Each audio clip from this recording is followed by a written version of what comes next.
ჩვენ ვართ ახლა საპენსიო ფონდში, საპენსიო სააგენტო და ეს ცუგაც ისე მშვენივრად იყო წამოწოლილი, რომ ელოდებოდა მის საპენსიო ასაკს, რომ მილიონობით დოლარი ჩაირიცხოს პენსია და ესე წამოყოლებული არის.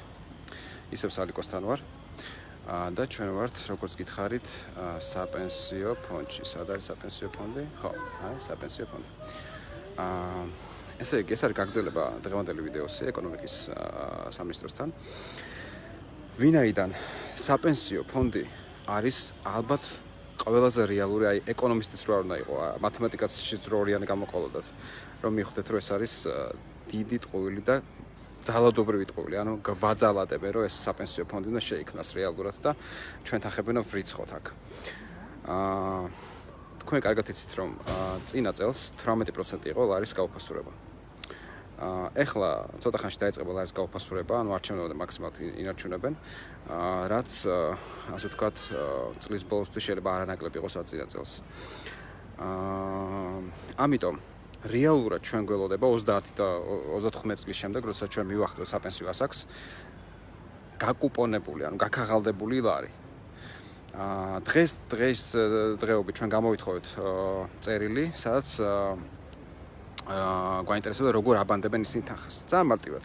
ჩვენს თითქმის 1 მილიარდ ლარამდე აბანდებენ ბანკებში და ნაწილ საერთაშორისო ორგანიზაციებში, რომლებიც 5%-ს, ну ზოგ შემთხვევაში 7-8%-ს, მაგრამ 5%-ს ესე საშუალოდ უბრუნებს წლიურს. ეს იმის ფონზე, როდესაც ჩვენ გვაქვს -18% ყოველწლიური გაუფასურება ლარის. ну ყოველ შემთხვევაში წინა წელს ესეთი იყო. ამიტომ კითხვა ისმის, რატომ უნდა დავიჯეროთ, რომ ჩვენ საპენსიო ასაკს რო მივახცევთ, გვექნება უზრუნველი სიბერე. რა თქმა უნდა, ეს არის აბსურდი თავის მოტყუება. ამიტომ ჩვენ გვაქვს პროგრამა კონკრეტული. პროგრამა არის ეს ჩვენი მარტივი იდეა. ჩვენ არაფერი არ გვაქვს რაღაც გართულებული. ძალიან მარტივი სქემა არის, რომ ის თანხა, რაც ჩვენია, თქვენი ვინც გვიყურებთ ახლა, ის თანხა არის მილიარდ ლარამდე.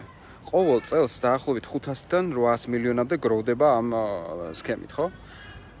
ჩვენ ხალხისთვის უნდა შევიძინოთ ბიზნესები, საერთაშორისო კლასის ბიზნესები, მაგალითად, შევქმნათ მესამე ბანკი. საქართველოსა და TBC ბანკის შემდეგ იყოს კონკურენტი ბანკი, ეს იქნება ხალხის ბანკი და შესაბამისად ის მოგებები, რაც ბანკებს აქვთ და თქვენ იცით, რომ ყველაზე დიდი მოგებები ბანკებს აქვთ, კორონავირუსის დროსაც კი ფანტასტიკური მოგებები ჰქონდათ, ხო? ანუ ყოველწლიური ბანკის მოგება, წმინდა მოგება თითო ბანკის არის 450 მილიონი ლარი. ანუ 9 მილიარდი ლარი თითო ბანკის მოგება. შესაბამისად, ხა თქვენ წარმოიდგინეთ, ჩვენ რო შევქმნათ მესამე ძალა, რომელიც ეს ბანკის სახით იქნება და ეგრევე დაწვეს პროცენტებს ბუნებრივად. ასევე რაც ყველაზე მნიშვნელოვანი არის, სპეციალური ფორმულით ჩვენ გვაქვს გეგმაში, რომ ეს საპენსიო ფონდში გაწევრიანებული 1 მილიონამდე ადამიანზე მოხდეს სწორი გადანაწილება ამ თანხების, რაც გულისხმობს იმას, რომ ყოველ წლის ბოლოს ამ ბანკის სუფთა მოგებიდან გვერიცხება თანხები. როგორც ეკონომიკის მიმართულებით, ვინც ნახეთ ვიდეო, იქ სხვა სქემიდან გვერიცხება თანხები. ანუ იგივე ანგარიშებზე გვერიცხება თანხები. მაგრამ თქვენ თქვით, გიორგი, ახლა შენ როცა თანხებს ჩაგვერიცხავ, სულაც სახელმწიფო ჩაგვერიცხავს, ჩვენ საპენსიო ასაკს რომ მივახცევთ, ჩვენ რა დაგვრჩება, ხო?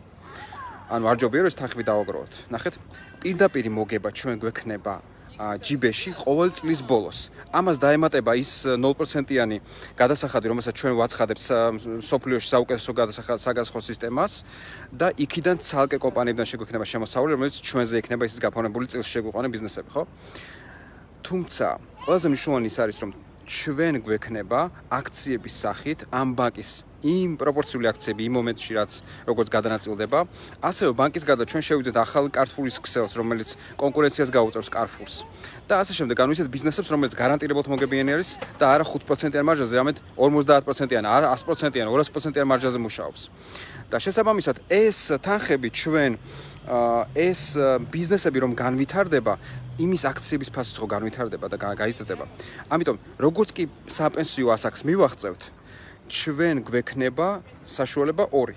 ერთი რომ პირდაპირ უსიტყვოდ გავყიდოთ ეს იმ მომენტში აქციების ღირებულება რაც იქნება სახელმწიფოზე და ეგრევე მეორე დღეს ჩაირიცხება თანხა და ეს არ იქნება 5 ლარი და 10 ლარი და 10000 ლარი ეს იქნება გაცილებით დიდი თანხა თუ ყველაფერი მენეჯმენტი სახელმწიფომ ჩაიბარა სწორმა ხალხმა და მოტივირებულმა ხალხმა და ისეთმა ხალხმა რომელსაც უნდა რომ საქართველოს იყოს საუკეთესო ევროპის ხუთეულში და არა აზერბაიჯანის სომხეთის იმაში რა ქვია სარბიელზე ხო ამიტომ ჩვენ რეალურად მივიღებთ საპენსიო ასაკის ბოლოს ფულს კი არ რომელიც გარანტირებულად არ ვიცით გაუფასურდება თუ არა ყველა დოლარის კი უფასურდება ყოველწლიურად 2% ახევარი ხო არამედ ჩვენ აქციებს მზარდი ბიზნესის აქციებს რომელიც შევა შენობებიც შენობა ნაგებობებიც ბიზნესის მუშა ბიზნესი და ორი ვერსია აი ეს არის მოკლედ რაც შეიძლება გითხრათ საპენსიო ფონდზე დანარჩენ დამატებით დეტალებზე შეგიძლიათ ნახოთ ჩვენი ლინკი რომელზეც ვესაუბრებით ერთ-ერთ ექსპერტს რომელმაც დადებითი დასკვნა ჩვენს ეკონომიკურ